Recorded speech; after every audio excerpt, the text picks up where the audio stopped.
Listen to how important it is to feel someone else's emotions. Listen to what the Torah tells us about feeling someone else's emotions. Noisei va'ol im chaveroi. Yitzchak Avinu is the picture of self-control.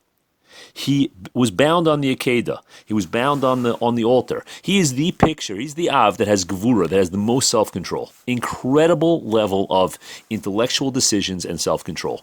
Yet what do you see? Listen to this incredible idea.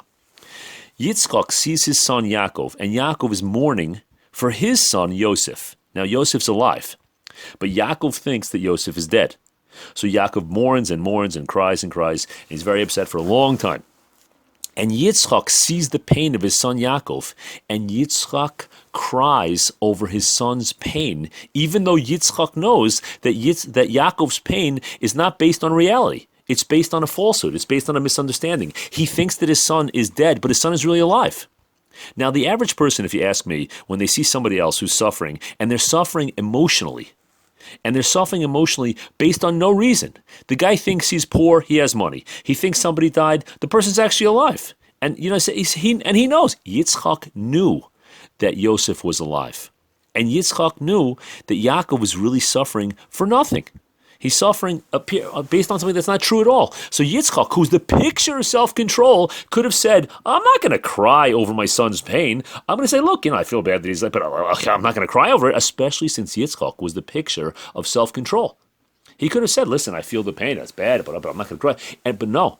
But Yitzchak Avinu, one of the Avos, the Av that has the most self-control, said, it is worth it for me. It is a worthwhile thing to do to cry over my son's pain.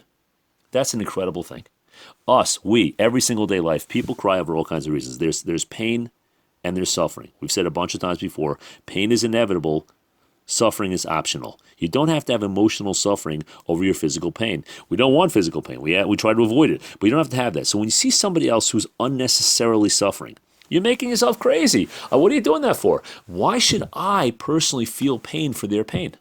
But no, you see, that's the opposite. The Yitzchak Avinu, who had a lot of things to do with his life, a lot of things that were valuable, actually decided that it's valuable for me to feel the pain of my son and to even cry over it. And if that's the case with him, how much more so with us? You go through life, you see somebody having a hard time, even though you know it's their own mishigasim, it's their own craziness, it's their own wrong perspective in the world that's causing them that pain, but it's worth it for us to feel their pain. That's what the Torah teaches us.